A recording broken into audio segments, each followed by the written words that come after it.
Hello, everyone. Welcome to News Extra. Today, we're going to be talking about the third annual Scottsbluff Celtic Gathering, and I have Zac and Rhys with me. Thank you very much for joining us today. Thanks for having us. Yes, thank you for having us, Scott. You know, this is coming up year number 3, and talk a little bit about how things have kind of evolved. It's really grown every year.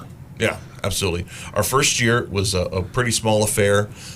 We were down at the Scottsbluff at the 18th Street Plaza, and our first year we used up all the space we had, so we knew we immediately had to find someplace larger that would be more accommodating as we would grow, because we were pretty successful. We had quite a few people come down. So, and of course at that time the number of offerings and things that were involved were relatively limited, and now year 2 really exploded. And here we are in year 3. Zac, talk a little bit about what folks are going to encounter. Of course, this is at Five Rocks Amphitheater. Started there last year and continues there this year. Talk a little bit about what folks will see and hear and can do coming up starting on Friday the 28th. Sure. Well, for starters, we have much more space than we did in that first year. Oh, yeah. And as a result, we get to add a lot more things to this event. But starting on June 28th, which is Friday, that's our setup day, and really it's our opportunity to throw a little bit of a home-cooked meal party for the participants of the gathering itself. And that's one of those unique things that makes our event different than any other one in the area. Now, part of it is the calling of the clans, and this has grown to where it's actually attracting folks from all around, even outside of the state, correct? Definitely. In fact, I would say that probably more than half of the people in attendance this year most likely will be within a 200-mile radius of the area, but they will be from out of state. We bring people in from Colorado, Wyoming, and I even believe we have somebody come from Utah this year. Wow, we got South Dakota as well. Oh, that's right, South Dakota. Can't remember those. Can't fit those guys. Well, you don't necessarily think of folks being Celtic out of South Dakota, but you never know the way things are these days and where people come from. They came over and spread over the whole nation, really, from Scotland, Ireland, Wales, Brittany, Cornwall, the Isle of Man. And of course the events on Friday from 5 until 9 o'clock in the evening. Now the music that's going to be there both Friday, Saturday, and Sunday the 30th. What kind of musical offerings are we going to have? Well, they're all Celtic tinged music, Celtic and folk. On Friday we're going to have bagpipes playing. We're going to be having the Commoners. They're a Celtic infused folk and rock band from Fort Collins. They're coming down, and our own Scottsbluff's own Gabe Bruton is going to be playing as well. He's going to be opening us up there. On Saturday we're going to have all those guys. Gabe's is bowing out that day. He's got some other stuff, but we're going to have also Jamie Cuthill, who's our piper, is going to be playing a few times.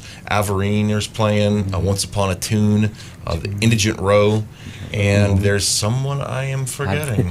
It's eluding me at the moment too. It's on the website. It's on the website, or just show up to see some mystery music. It's going to be worth. It's going to be worth your time. Of course, there's more than just music. There's arts and vendors and stuff for the kids as well.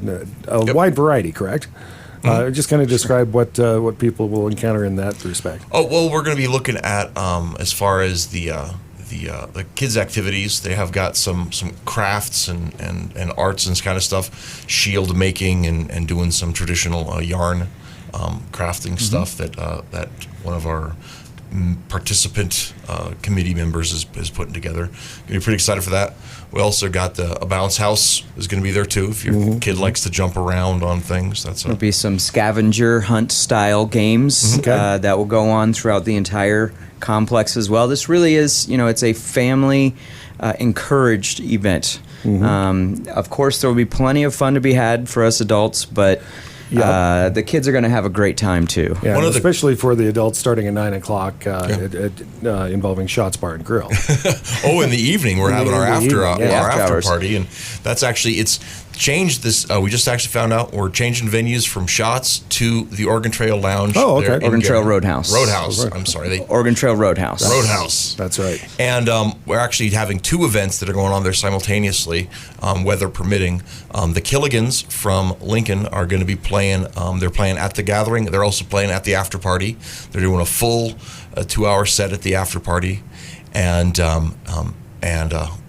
on the porch outside, we're having an acoustic session as well. Oh, that's Some great. of the musicians that are playing during the day are going to get together around tables and have a little bit of refreshment, and you'll be playing an acoustic set too. So you'll be able to get the folk punk sound on the inside and going outside for a little bit of a different pace. So. Of course, no Celtic gathering would be complete without games, and those are going to be taking place come Sunday. And we'll be back on News Extra in a moment to tell you all about that. We're back on News Extra today. We're talking about the 3rd annual Scottsbluff Celtic Gathering coming up June 28th through the 30th, centering pretty much around Five Rocks Amphitheater. I have Zac and Rhys with me. Again, thank you very much for joining us today. Yes. Thanks again, Scott. No Highland games, or I should say no Celtic gathering would be complete without games. And of course, one of the things taking place specifically Sunday, and Sunday only, is the Highland Games Heavy Events Exhibition from 1 to 4. Right. So the Highland Games, for those who don't know, are a series of sporting events involving hurling heavy things. And there's weight for distance, weight over bar, sheaf toss, and other things. Often a caber toss. I don't think we're going to be able to get a caber this year because it's a complex process. But we are going to be doing stone throw. We're going to be having some experienced athletes and instructors come up and show people how it's done and demonstrate those different games. So people will be able to join in on that too. And as far as attendance is concerned, is there a cost for people attending, or how does that work? To get into the event, it's just $5 for 19-year-olds and older. 18 and under are free, because we really do want to encourage people to come out. There's a lot of activities that teenagers will enjoy. So if you have those kids who say, no, I don't want to do any of these things, be like, it's going to be fun. Get them in there. It'll be a good time. One thing I just want to throw in there too, we can't really make this event what it is without the help of the Renaissance Scots, and they demonstrate old world techniques as far as weaving and blacksmithing. There'll be an opportunity for kids to learn how to shoot a longbow from the Ren Scots, and then also, and it's one of the big highlights every year, is they simulate some battles and some charges.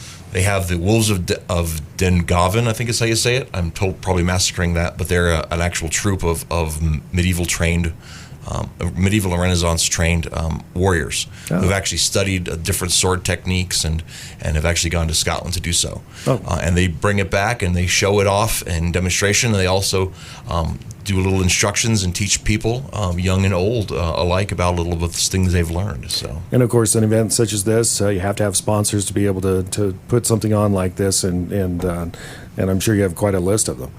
Definitely. Just to hit on our main ones, because we definitely have those different tiers, but this would not be possible with the help of the attorneys of Douglas, Kelly, Ostijk and Company.